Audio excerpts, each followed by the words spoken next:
நீங்கள் வேலை பார்க்கக்கூடிய ஆஃபீஸில் நார்சிஸ்டிக் பர்சனாலிட்டி டிஸார்டரால் பாதிக்கப்பட்ட ஒரு நார்சிஸ்ட் இருந்தால் எவ்வளோ டேஞ்சரஸாக இருக்கும், அவங்கள எப்படி ஹேண்டில் பண்ணுறது, அவங்கள எப்படி கண்டுபிடிக்கிறது அப்படின்னு உங்களுக்கு ஒரு டவுட் இருந்துச்சுன்னா அதை தெரிஞ்சுக்கக்கூடிய ஒரு வீடியோ தான் இது. Narcissistic relationship, toxic relationship part 70 video இது. சப்போஸ் பார்ட் 1 இருந்து பார்ட் 69 வரைக்கும் இந்த என்டையர் நார்சிஸ்டிக் டாக்ஸிக் ரிலேஷன்ஷிப்கான சீரீஸ் ஆஃப் வீடியோஸ் பார்க்கணுன்னா அதுக்கான லிங்க் வந்து நான் டிஸ்கிரிப்ஷனில் தரேன், செக் பண்ணி பாருங்கள். அதே மாதிரி நம்ம சேனலுக்கு புதுசுனா நம்ம சேனலை சப்ஸ்கிரைப் பண்ண மறந்துடாதீங்க. அப்போ தான் நான் போகிற வீடியோ உங்களுக்கு சீக்கிரமாக வந்து சேரும். வாங்க இப்போ வீடியோக்குள்ளார போகலாம்.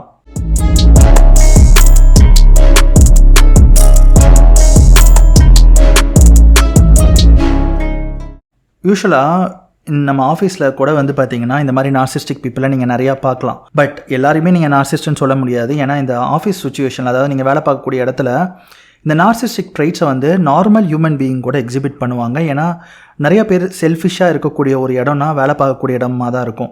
தான் நிறையா பணம் சம்பாதிக்கணும், தனக்கு தேவையானது கிடைக்கணும் அப்படின்னு சொல்லிட்டு நிறையா பாலிடிக்ஸ்லாம் பண்ணுவாங்க. பட் இவங்க எல்லாத்தையுமே நார்சிஸ்ட்னு நீங்கள் வந்து காமனாக டேர்ம் பண்ணவே முடியாது.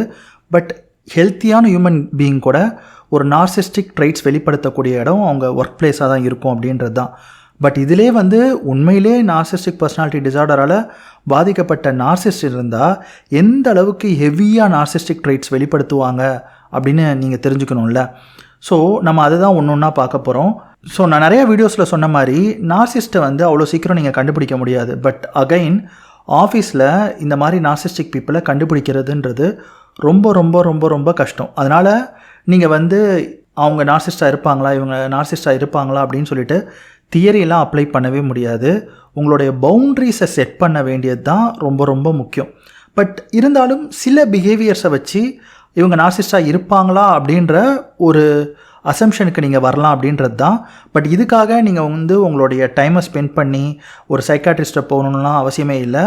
பட் ஏன் நான் இந்த வீடியோ போடுறேன் அப்படின்னு வந்து பார்த்தீங்கன்னா, ஈவன் நிறையா ஸ்டோரிஸில் சில பேர் வந்து அவங்களுடைய ஒர்க் பிளேஸில் இந்த மாதிரி நார்சிஸ்டிக் பீப்புளால் அவங்களுடைய சொந்த லைஃபே பயங்கரமாக பாதிப்புக்குள்ளாக இருக்குது. ஈவன் அவங்க ஒரு ஹெல்த்தியான ஒரு ஹாப்பியான லைஃப் வாழ்ந்துட்டு இருந்தால் கூட, நான் இந்த ஒர்க் பிளேஸில் இருந்துகிட்டு இருந்தேன், இந்த பர்சன் என்னை வந்து பயங்கரமாக மேனிப்புலேட் பண்ணி என்னுடைய பர்சனல் லைஃப், என்னோடய ஃபேமிலி லைஃப் எல்லாமே அழிஞ்சு போச்சு அப்படின்னு சொல்லக்கூடிய நிறையா விக்டிம் ஸ்டோரி கூட இருக்குது.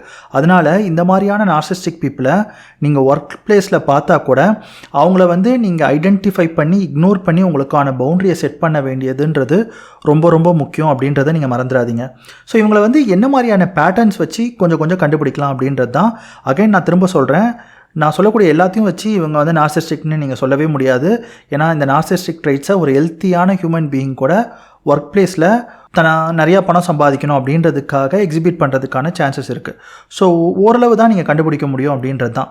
ஸோ முதல்ல வந்து பார்த்திங்கன்னா இந்த நார்சிஸ்டிக் பீப்புள் வந்து கிரெடிட் வந்து பயங்கரமாக எடுத்துப்பாங்க. அதாவது மற்றவங்க ஐடியாவை ப்ரொஜெக்ட் பண்ணுறதுல வந்து இவங்க கில்லாடி. எஸ்பெஷலி ஓவர்ட் நார்சிஸ்ட், அதாவது பயங்கரமாக எக்ஸ்ட்ரோவர்ட்டாக இருக்கக்கூடிய நார்சிஸ்ட் வந்து அதை பக்காவாக பண்ணுவாங்க. முக்கியமாக அவங்களுடைய கான்ட்ரிபியூஷனை பயங்கரமாக ஹைலைட் பண்ணிக்கிட்டே இருப்பாங்க. நீங்கள் அவங்க கூட இருந்தாலும் உங்கள் கான்ட்ரிபியூஷனை பெரிய அளவில் வந்து ஹைலைட் பண்ண விடாமல் பார்த்துப்பாங்க. அவங்க தான் பெருசாக அந்த ப்ராஜெக்ட்லேயே ஒர்க் பண்ணுற மாதிரி எப்போவுமே அவங்க நேமை காட்டிக்கிட்டே இருப்பாங்கன்னு வச்சுக்கோங்களேன். அவங்க பண்ணக்கூடிய ஹார்ட் ஒர்க்லாம் அப்படியே தெரிகிற மாதிரி, அவங்க பாஸுக்கே தெரிகிற மாதிரி ஒரு விஷயத்தை பண்ணுவாங்க. அண்ட் நீங்கள் பண்ணுறதை பெரிய அளவில் தெரிய விடாத மாதிரி அவங்க வந்து கொஞ்சம் அப்படியே இறக்கிக்கிட்டே இருப்பாங்க அப்படின்றது தான். அதுக்கப்புறம் வந்து பார்த்திங்கன்னா அவங்களுடைய மிஸ்டேக்ஸை வந்து அக்செப்ட் பண்ணிக்கவே மாட்டாங்க. சப்போஸ் நீங்கள் ஏதாவது தப்பு பண்ணிட்டீங்க அப்படின்னா அதை வந்து பயங்கரமாக ப்ரொஜெக்ட் பண்ணுவாங்க. நான் சொல்கிறது வந்து கொலிகாக வந்து உங்கள் கூடயே இருக்கக்கூடிய சில நார்சிஸ்ட்டை தான் நான் சொல்கிறேன். பாஸ் லெவலில் இருக்க நார்சிஸ்ட்டு பெரிய அளவில் உங்களை அஃபெக்ட் பண்ண மாட்டாங்கன்னு வச்சுக்கோங்களேன். அப்படியே அஃபெக்ட் பண்ணாலும் உங்களால் எதுவுமே பண்ண முடியாது. அந்த இடத்த விட்டு நீங்கள் போகிறத தவிர வேறு வழியே இல்லை அப்படின்றது தான். பட் ஆனால் இந்த கொலிகாக இருக்கக்கூடிய சில நார்சிஸ்ட்டை நீங்கள் வந்து ஐடென்டிஃபை பண்ணுறதுக்கான ஒரு வீடியோ தான் இந்த ஒர்க் பிளேஸ்லன்னு வச்சுக்கோங்க. ஸோ இந்த மாதிரியான பீப்புள் வந்து தன்னுடைய மிஸ்டேக்ஸை வந்து அக்செப்ட் பண்ணிக்கவே மாட்டாங்க. ஏதாவது தப்பாகிடுச்சுன்னா அந்த சுச்சுவேஷன் மேலே இல்லை யார் மேலே திருப்பி விடலாம் அப்படின்றது தான் அவங்களுக்கு பார்ப்பாங்க. ஸோ எப்போவுமே நார்சிஸ்டிக் பீப்புளுக்கு ஒரு கான்ஸ்டண்ட்டான அட்மிரேஷன் வேணும். சப்போஸ் அவங்களுக்கு அந்த பர்சனல் லைஃப்பில் கிடைக்கலன்னு வச்சுக்கோங்களேன், அவங்க கூட இருக்கக்கூடிய அந்த ரிலேஷன்ஷிப்பில் அவங்க டிவோர்ஸ் ஆகிட்டு சிங்கிள் ஆகிட்டாங்க, அதுக்கப்புறம் இந்த மாதிரி ஏதாவது ஒரு விஷயம் ஆயிடுச்சுன்னா இந்த கான்ஸ்டண்ட்டான அட்மிரேஷனை அவங்க சர்ச் பண்ணக்கூடிய ஃபஸ்ட்டு பிளேஸ் வந்து பார்த்திங்கன்னா இந்த ஆஃபீஸ் ஒர்க் பிளேஸ் தான். ஸோ இந்த இடத்துல யாராவது ஒருத்தங்களை ஐடென்டிஃபை பண்ணி அந்த கான்ஸ்டண்ட்டான அட்மிரேஷனை அவங்க சைடு திருப்பி விடுவாங்க. ஈவன் காலேஜில் இந்த ஆஃபீஸில் கூட இந்த நார்சிஸ்ட் வந்து இதை பண்ணிக்கிட்டே இருப்பாங்க. தான் கூட இருக்கக்கூடிய ஃப்ரெண்டை வந்து ஸ்லேவாக ட்ரீட் பண்ணி அந்த கான்ஸ்டண்ட்டான அட்மிரேஷனை அவங்க கிட்ட இருந்து வாங்கிக்கிட்டே இருப்பாங்க. ஈவன் நீங்கள் நல்லா நோட் பண்ணிங்கன்னா தெரியும், இந்த நார்சிஸ்ட் பீப்புளை வந்து நீங்கள் வந்து ஆஃபீஸ்லேயோ காலேஜ்லேயோ மீட் பண்ணால் கூட அவங்கக்கிட்ட பேசுறதுக்கே நீங்கள் பயப்படுவீங்க. அதாவது ஏதோ ஒரு வகையில் நீங்கள் சொன்னீங்கன்னா அவங்க வந்து உடனே கோவப்பட்டுருவாங்களோன்னு சொல்லி அவங்களுக்கு ஏற்ற மாதிரி அந்த ஸ்கிரிப்டை மாற்றி சொல்கிற மாதிரி அவங்க வைப்பாங்க. அதாவது ஒரு சாதாரண விஷயத்தை கூட அவங்கக்கிட்ட சொன்னீங்கன்னா கோவப்பட்டு ஏதோ வந்து அவங்க வந்து இந்த உலகத்திலே அவங்க தான் கிங்கு குயின் மாதிரி உங்கள் முன்னாடி பிஹேவ் பண்ணி உங்களை முழுக்க அவங்க கண்ட்ரோலில் எடுத்துப்பாங்க. கண்ட்ரோலில் எடுத்துகிட்டு கண்டினியூஸாக நீங்கள் அவங்கள ப்ரைஸ் பண்ணிகிட்டே இருக்கிற மாதிரி அப்படியே மாற்றுவாங்க. ஸோ இந்த மாதிரியான பீப்புளை வந்து நீங்கள் காலேஜில் ஈவன் ஸ்கூல் டேஸில் ஈவன் வந்து அந்த நார்சிஸ்டிக் ட்ரைட்ஸ் வந்து அப்படியே கொஞ்சம் கொஞ்சமாக டெவலப் ஆக அவங்க எல்லா இடத்துலையுமே அதை எக்ஸிபிட் பண்ணுவாங்க. முக்கியமாக அவங்களுக்கு வீட்டில் அது கிடைக்கல அப்படின்னா வெளியில் தான் தேடுவாங்க அப்படின்றத நீங்கள் புரிஞ்சுக்கணும். அதே மாதிரி மேனிப்புலேஷன் வந்து ஆஃபீஸ்லேயும் பயங்கரமாக பண்ணுவாங்க. ஈவன் உங்களுடைய பர்சனல் லைஃப் உள்ளே போயிட்டு எல்லாத்தையும் கெடுத்து விடுறதுக்கு ட்ரை பண்ணுவாங்க. ஏன் அப்படின்னா இப்போ அவங்க ஒரு சப்ளை ஐடென்டிஃபை பண்ணிட்டாங்க ஆஃபீஸ்லன்னு வச்சுக்கோங்களேன். உங்கள் லைஃப்பில் நீங்கள் ஏதாவது விஷயத்தை அவங்களுக்கு ஷேர் பண்ணிங்க அப்படின்னா அதில் ஏதாவது நல்லது நடந்துச்சுன்னா அவங்களுக்கு வந்து அது பிடிக்காது. அதனால் அதை எப்படி கெடுத்து விடலான்னு சொல்லிட்டு உங்களை மேனிப்புலேட் பண்ணி உங்கள் கூட இருக்கிறவங்கள எல்லாமே தப்பானவங்கன்னு சொல்லிட்டு உங்களை ஐசோலேட் பண்ணி முழுக்க அவங்க டிபெண்ட்டாக மாற்றுறதுக்கு ட்ரை பண்ணுவாங்க. இதனால தான் நீங்கள் ஆஃபீஸில் நார்சிஸ்டிக் பீப்புளை ஐடென்டிஃபை பண்ணி அந்த ஒர்க் பிளேஸில் அவங்கள அவாய்ட் பண்ணுறது ரொம்ப முக்கியம் அப்படின்றத நீங்கள் புரிஞ்சுக்கணும். இவங்களுக்கு சுத்தமாக எம்பத்தி இருக்காது. அது வந்து நீங்கள் ஒர்க் பிளேஸ்லேயும் பார்ப்பீங்க. கண்டிப்பாக உங்களுக்கு என்ன நடந்தாலும் பெரிய அளவில் எம்பத்தட்டிக்காக இருக்கிற மாதிரி நடிப்பாங்களே தவிர கண்டிப்பாக அவங்களுக்கு எம்பத்தி இருக்காது. அவங்களுக்கு என்ன ஃபீலிங் இருக்கும்னா அதை வந்து ஹாப்பியாக தான் பார்ப்பாங்க. ஏன்னா உங்களுக்கு ஏதாவது ஒரு தப்பான விஷயம் நடந்துச்சுன்னா நீங்கள் வந்து ரொம்ப வீக் ஆகிடுவீங்க. ஸோ ஒரு வீக்கான பர்சனை இவங்க பார்க்கும்போது இவங்களுக்கு சுப்பீரியராக ஃபீல் ஆகும். அதனால் நீங்கள் வீக் ஆகணும்னு சொல்லி தான் அவங்க நினைப்பாங்க. அதனால் எம்பத்தி அவங்களுக்கு சுத்தமாக இருக்கவே இருக்காது. அதே மாதிரி நீங்கள் அவங்கள ஏதாவது கிரிட்டிசைஸ் பண்ணிங்க அப்படின்னா நான் முன்னாடி சொன்ன மாதிரி பயங்கர கோவப்படுவாங்க. அண்டு ஒரு மாதிரி அக்ரெசிவாக இருக்கும் அந்த கோவம். முக்கியமாக ஒரு வீக்கான சப்ளையை பார்த்துட்டாங்கன்னா அவங்கள தேர்ந்தெடுத்து ஃப்ரெண்டுன்னு சொல்லி கூடயே இருப்பாங்க. கூட இருந்துட்டு எல்லாத்துக்கும் கோவப்பட்டு அவங்கள ரொம்ப வீக்கராக ஆக்கிக்கிட்டு அவங்கள சுப்பீரியராக ஆக்கி அந்த நார்சிஸ்டிக் ஃபீலை அவங்க என்ஜாய் பண்ணிக்கிட்டே இருப்பாங்க. அதுக்கப்புறம் வந்து பார்த்திங்கன்னா ஒரு டிஃப்ரெண்ட் பர்சனாலிட்டியாக டிஃப்ரெண்ட் பீப்புள் கிட்ட இருப்பாங்க. அதாவது சீனியர் மேனேஜ்மெண்ட்டுக்கு அந்த ஆஃபீஸ்லேயே பாஸ் கிட்ட வந்து ரொம்ப சாமிங்காக இருப்பாங்க. அவங்ககிட்ட எல்லாத்துக்கும் அடங்கி போவாங்க, சப்மிசிவாக இருப்பாங்க. ஆனால் உங்ககிட்ட சப்போஸ் உங்ககிட்டயோ இல்லைனா ஜூனியர் கிட்டேயோ பயங்கர ரூடாக இருப்பாங்க. பயங்கர அந்த சுப்பீரியாரிட்டி ஃபீலிங்கை அப்படியே காட்டுவாங்க. அதே மாதிரி அந்த ரூல்ஸ் எல்லாம் வந்து அவங்க பர்சனல் பெனிஃபிட்டுக்காக பிரேக் பண்ணிவிடுவாங்க.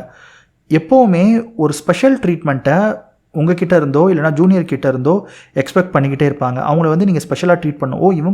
இவங்களால தான் இந்த ஆஃபீஸே ரன் ஆகுது, இவங்க எல்லாம் இந்த ப்ராஜெக்ட்டை இழுத்து மூடிடுவாங்க அந்த மாதிரி சொல்லணும்னு சொல்லி பண்ணுவாங்க. ஈவன் இவங்க வந்து கான்ஸ்டண்ட்டாக அதுக்கான ஹார்ட் ஒர்க் பண்ணுவாங்க. பட் மற்றவங்க ஹார்ட் ஒர்க்கையும் இவங்க கெடுத்து விட்ருவாங்க. அதாவது அந்த ஆஃபீஸில் இவங்க மட்டும்தான் கெத்தாக இருக்கணும், அந்த ப்ராஜெக்டில் இவங்க மட்டும் தான் கெத்தாக இருக்கணும் அப்படின்ற ஒரு எண்ணம், ஒரு கேவலமான எண்ணம் வந்து அந்த எண்ணம் அவங்களுக்கு இருக்கும். ஸோ மற்றவங்க யாராவது பெஸ்ட்டாக பண்ணிட்டாங்கன்னா அவங்கள பற்றி தப்பாக இந்த ரூமர்ஸ் ஸ்ப்ரெட் பண்ணுறதுலலாம் வந்து இவங்க வந்து டாப்பு. அவங்க தப்பானவங்க, அவங்க சரியே இல்லை, அவங்க பர்சனல் லைஃப்பில் ஒஸ்ட்டு அப்படி இப்படின்னு அவங்கள எப்படி பிரேக் பண்ணலாம் அப்படின்றது மட்டும்தான் இவங்க நினைப்பாங்க. ஸோ இந்த ப்ராஜெக்ட்லேயே இவங்க தான் அந்த சென்டர் ஆஃப் அட்ராக்ஷனாக இருக்கணும் அப்படின்னு நினைப்பாங்க. எல்லாருக்கும் இவங்கள தான் பிடிக்கணும், அந்த ப்ராஜெக்ட்லேயே இவங்க தான் டேலண்டட்னு எல்லாரும் சொல்லணும், இவங்க தான் சீனியர் மேனேஜ்மெண்ட்டுக்கு ரொம்ப சாமிங்காக எல்லாமே இருக்கணும். ஸோ மற்றவங்களுக்கு யாருக்குமே அந்த கிரெடிட் கிடைக்கக்கூடாதுன்னு சொல்லிட்டு வேலை பார்ப்பாங்க. இதுல இந்த கோவர்ட் நார்சிஸ்ட் எல்லாம் நீங்கள் கண்டே பிடிக்க முடியாது. ஸோ இவங்க வந்து அமைதியாக தான் இருக்கிற மாதிரி இருக்கும். ஆனால் இவங்களை பயங்கரமாக ப்ரொஜெக்ட் பண்ணி மற்றவங்களெலாம் தப்பாக ப்ரொஜெக்ட் பண்ணிவிடுவாங்க. ஸோ யாராவது ஒருத்தங்க கொஞ்சம் மேலே வர மாதிரி இருந்துச்சுன்னா அவங்கக்கிட்ட ஒன்று ரூடாக பேசி அவங்கள கீழே தள்ளுவாங்க, இல்லைனா அவங்கள பற்றி ரூமர் ஸ்ப்ரெட் பண்ணுவாங்க. இல்லை அப்படின்னா அவங்ககிட்டே ஃப்ரெண்ட் ஆகி அவங்களை எப்படியா மட்டம் தட்டி அவங்களை கீழே தள்ளிடலான்னு நினைப்பாங்க. எப்போவுமே ஒரு ஜெலஸ் இவங்களுக்கு இருந்துகிட்டே இருக்கும். இந்த மாதிரி நார்சிஸ்டிக் பீப்புளை நீங்கள் ஒர்க் பிளேஸில் பார்க்கும்போது பயங்கரமான ஒரு பொறாமையை நீங்கள் பார்க்கலாம். மற்றவங்கள பற்றி தப்பாகவே பேசிகிட்டே இருப்பாங்க, நல்ல விஷயத்தை பற்றி பேசவே மாட்டாங்க. யாரை பார்த்தாலும் அவங்ககிட்ட இருக்க குறையை பற்றி மட்டும்தான் பேசுவாங்க. அதே மாதிரி இவங்களுக்கு வந்து அந்த ரூமர் ஸ்ப்ரெட் பண்ணுறது ரொம்ப பிடிக்கும். அதனால் இந்த ரூமரில் இவங்க வந்து பீக்காக இருப்பாங்க, இந்த காசிப் கேட்குறதுல பீக்காக இருப்பாங்க. அதே மாதிரி உங்களுக்கு ஏதாவது ஹைக் அதிகமாக வந்துருச்சு, அவங்கள விட ஹைக் அதிகமாக வந்துருச்சு அப்படின்னா அதை அவங்களால அக்செப்ட் பண்ணிக்கவே முடியாது. உண்மையிலேயே அவங்க அழுவாங்க, ஐயோ நம்ம தான் கம்மியாயிட்டோம் போல், அவங்க சுப்பீரியர் ஆகிட்டாங்க போல். ஈவன் தோ அவங்க ஒவ்வொரு வருஷமும் அவங்க தான் வின் பண்ணியிருப்பாங்க, ஏதாவது ஒரு வருஷம் நீங்கள் வின் பண்ணால் கூட அவங்களால ஏற்றுக்கவே முடியாது, அழுவாங்க. அதுக்கப்புறம் அந்த இடத்த விட்டே போயிடணும்னு நினைப்பாங்க, அந்த ப்ராஜெக்ட்லேருந்து குவிட் ஆகணும்னு நினைப்பாங்க. இதனாலே வந்து பார்த்திங்கன்னா நிறைய நார்சிஸ்டிக் பீப்புள் இம்பல்சிவாக இருந்து டக்குன்னு அந்த ப்ராஜெக்ட்லேருந்து குவிட் ஆகி இல்லை அந்த கம்பெனிலேருந்து குவிட் ஆகி வேறு இடத்துக்கு போயிடுவாங்க. ஈவன் தான் அவங்களுக்கு பயங்கரமான ரெக்கக்னேஷன் அங்கே இருந்தால் கூட, ஏன்னா அவங்களால மற்றவங்களோட வளர்ச்சியை பார்க்கவே முடியாது, பயங்கரமாக பொறாமப்பட்டுகிட்டே இருப்பாங்க. ஈவன் தான் இவங்களுக்கு எல்லாம் கிடச்சா கூட இன்னும் பத்தாது, இன்னும் நிறையா வேணும் அப்படின்னு நினச்சிட்டே இருப்பாங்க. எஸ்பெஷலி அவங்க பர்சனல் லைஃப்பில் அவங்களுக்கு சரியான சப்ளை கிடைக்கலனா ஆஃபீஸில் தான் நிறையா சப்ளையை உருவாக்கிடுவாங்க. ஜூனியர்ஸ் இவங்க கூட இருக்கிறவங்க எல்லாரையும் அடிமையாக்கி இவங்க தான் அது மேலே ஏறி உட்காந்து பயங்கரமாக கொடுமைப்படுத்துவாங்க. கான்ஸ்டண்ட்டாக இவங்களை அட்மையர் பண்ணிகிட்டே இருக்கணும், இவங்களை புகழ்ந்துக்கிட்டே இருக்கணும், இவங்க தான் கெத்துன்னு சொல்லிக்கிட்டே இருக்கணுன்றதுனால பயங்கரமாக எல்லாருக்கிட்டையும் அட்வான்டேஜ் எடுத்துப்பாங்க. ஸோ நான் முன்னாடி சொன்ன மாதிரி இவங்ககிட்ட நீங்கள் க்ளோஸாக மூவ் பண்ணிங்கன்னா உங்கள் பர்சனல் லைஃப்பில் உள்ளே பூந்து அப்படியே எல்லாத்தையும் அழிச்சு விட்ருவாங்க அப்படின்றது தான். எக்காரணத்துக்கு கொண்டும் இந்த மாதிரி நார்சிஸ்டிக் பீப்புளை நீங்கள் ஆஃபீஸில் ஐடென்டிஃபை பண்ணிட்டீங்கன்னா அவங்ககிட்ட ஓவர் ஷேரிங் பண்ணவே கூடாது. எக்காரணத்துக்கு கொண்டும் உங்களுடைய ஹாப்பினஸ்ஸான அந்த மூமெண்ட்டை அவங்ககிட்ட ஷேர் பண்ணவே கூடாது. நீங்கள் ஹாப்பியாக தான் இருக்கீங்கன்றது அவங்களுக்கு தெரியவே கூடாது. ஏன்னா ஹாப்பியான லைஃப் அவங்களுக்கு பிடிக்காது, அதை அழிச்சு விடணும்னு நினைப்பாங்க. எப்படி இவங்க மட்டும் இவ்வளோ ஹாப்பியாக இருப்பாங்க? ஏன்னா நார்சிஸ்டிக் பீப்புளால் எப்போவுமே தன்னால் ஹாப்பியாகவே இருக்க முடியாது. என்ன தான் கிடைச்சாலும் பெரிய பக்கெட்டில் ஹோல் மாதிரி தான், அந்த தண்ணி அதில் நிற்காது, போய்கிட்டே இருக்கும். அதே மாதிரி தான். ஸோ மற்றவங்க ஹாப்பியாக இருந்தாலும் பிடிக்காது, அதனால் கலைச்சி விடணும்னு நினைப்பாங்க. அதனால் ஓவர் ஷேரிங் பண்ணுறதோ அவங்கக்கிட்ட பர்சனலாக க்ளோஸாக இருக்கிறதோ இதெல்லாம் நீங்கள் வச்சுக்கவே கூடாது. எப்போ அவங்கக்கிட்ட நீங்கள் பேசினாலும் புலம்பிக்கிட்டே இருக்கணும், ஐயோ லைஃப் நல்லாவே இல்லை, அப்படி போச்சு இப்படி போச்சு. இதனால் அவங்களுக்கு என்ன நினைப்பாங்க அப்படின்னா, இவங்க ஒரு ஒஸ்டான ஃபேஸில் இருக்காங்க, இது சரியான சப்ளை இல்லை அப்படின்னு சொல்லிட்டு உங்களை இக்னோர் பண்ணிட்டு போயிடுவாங்க. இல்லை அப்படின்னு வச்சுக்கோங்களேன், நீங்கள் சுப்பீரியராக அந்த இடத்துல இருக்கீங்கன்னா உங்களை டம்மி ஆக்கி உங்களை துரத்தி விடணும், இல்லைனா உங்கள் பர்சனல் லைஃப்பில் பூந்து நாசப்படுத்தணும் அப்படின்னு தான் நினைப்பாங்க. அதனால் இந்த மாதிரியான பீப்புளை நீங்கள் ஐடென்டிஃபை பண்ணி ஒர்க் பிளேஸில் அவாய்ட் பண்ண வேண்டியது ரொம்ப ரொம்ப ரொம்ப முக்கியம். முக்கியமாக இதை ஈஸியாக நீங்கள் ஐடென்டிஃபை பண்ணுறதுக்கு அவங்க கூட இருக்கிறதுக்கப்புறம் அவங்க பண்ணக்கூடிய அந்த manipulation, case lighting, silent treatment, blame shifting, projection, triangulation, even sometime ரிலேஷன்ஷிப்பில் லவ் பாம்பிங் பண்ணக்கூடிய சில நார்சிஸ்டிக் பீப்புளை கூட நீங்கள் அங்கே பார்ப்பீங்க. ஸோ உங்களுக்கு வரக்கூடிய நிறையா ஸ்ட்ரெஸ்ஸு, செல்ஃப் டவுட்டிங், ஆங்ஷியஸாக இருக்கிறது, கண்டிப்பாக கான்ஃபிடென்ஸ் சுத்தமாக லாஸ் ஆகிறது, ப்ரொடக்டிவிட்டி டிக்ரீஸ் ஆகிறது, இது எல்லாத்துக்குமே காரணம் அவங்கள தான் இருப்பாங்க. அதை நீங்கள் அவங்க கூட ஜாயின் பண்ணதுக்கப்புறம் அவங்களுடைய ப்ரெசன்ஸ் இருந்ததுக்கப்புறம் நீங்கள் கம்பேர் பண்ணி பார்த்தீங்கன்னா உங்களுக்கு நல்லாவே தெரியும். ஸோ யூஸ்வலாக இவங்களை எப்படி ஹேண்டில் பண்ணுறதுன்னு பார்த்தீங்கன்னா, நான் முன்னாடி சொன்ன மாதிரி ஆர்கியூமெண்ட்டில் டக்குன்னு ஓவர் ரியாக்ட் பண்ணாதீங்க, ஓவர் ஷேரிங் பண்ணாதீங்க, பவுண்ட்ரி செட் பண்ணுங்கள். உங்களுடைய கம்யூனிகேஷன் ப்ரொஃபஷ்னலாக மட்டும்தான் இருக்கணும். அவங்க கூட நீங்கள் எப்போவுமே கம்யூனிகேட் பண்ணி தான் ஆகணும் அப்படின்னு நினச்சிங்கன்னா ப்ரொஃபஷ்னலாக மட்டும் இருங்க.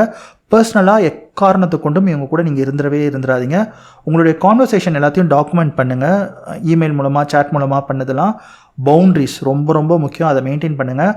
ஃபேக்டை மட்டுமே பேசுங்க. அன்னெசரியான பர்சனல் ஷேரிங்கை அவாய்ட் பண்ணிவிடுங்க. சீரியஸான ஹராஸ்மெண்ட் இருந்துச்சுன்னா கண்டிப்பாக HR இல்லைனா மேனேஜர்கிட்ட எவிடன்ஸோட ரிப்போர்ட் பண்ணுங்கள். அதே மாதிரி உங்களுடைய சப்போர்ட்டான நெட்வொர்க்கை அந்த ஆஃபீஸ்குள்ளாரே பில்ட் பண்ணிக்கோங்க இந்த நார்சிஸ்ட்டை விட்டுட்டு. ஸோ நீங்கள் தயவு செஞ்சு இதை எல்லாத்தையும் நீங்கள் கரெக்டாக ஹேண்டில் பண்ணால் தான் இவங்களை நீங்கள் மேனேஜ் பண்ண முடியும். இல்லை அப்படின்னா உங்களுடைய மென்டல் ஹெல்த் கம்ப்ளீட்டாக டெஸ்ட்ராய் ஆகிடும் அப்படின்றது தான். எக்காரணத்துக்கு கொண்டும் இவங்களை ரிவெஞ்ச் எடுக்கணும், இல்லை பப்ளிக்காக இவங்களுடைய ஈகோ சேலஞ்ச் பண்ணணும், இவங்க மேலே ரூமர் ஸ்ப்ரெட் பண்ணணும், நான் எப்படி இனிமேல் உன்னை பழி வாங்குறேன் பாரு அப்படின்றது மட்டும் பண்ணிடாதீங்க. நார்சிஸ்ட்டை நீங்கள் இக்னோர் பண்ணணும் அப்படின்றது தான் தவிர அவங்க கூட கம்பீட் பண்ணுறதோ அவங்கள பழி வாங்கணும்னு நினைக்கிறதோ எப்போவுமே கரெக்டான விஷயமே இருக்காது. ஏன்னா திரும்ப அது உங்களுடைய மென்டல் ஹெல்த்தை தான் பாதிக்கும் அப்படின்றத நீங்கள் நல்லா புரிஞ்சுக்கணும்னு நான் நினைக்கிறேன். ஸோ ஓவரால் இந்த வீடியோ உங்களுக்கு கண்டிப்பாக ஹெல்ப்ஃபுல்லாக இருந்திருக்கும்னு நான் நினைக்கிறேன். ஹெல்ப்ஃபுல்லாக இருந்துச்சுன்னா நம்ம சேனலை சப்ஸ்கிரைப் பண்ணுங்கள். அதே மாதிரி இந்த வீடியோ வேறு யாருக்கா ஹெல்ப்ஃபுல்லாக இருக்கும்னு நினச்சா கண்டிப்பாக ஷேர் பண்ணுங்கள். வேறு ஒரு நல்ல கண்டென்ட்டோடு நான் உங்களை மீட் பண்ண வரேன். இந்த வீடியோவை பார்த்ததுக்கு நன்றி.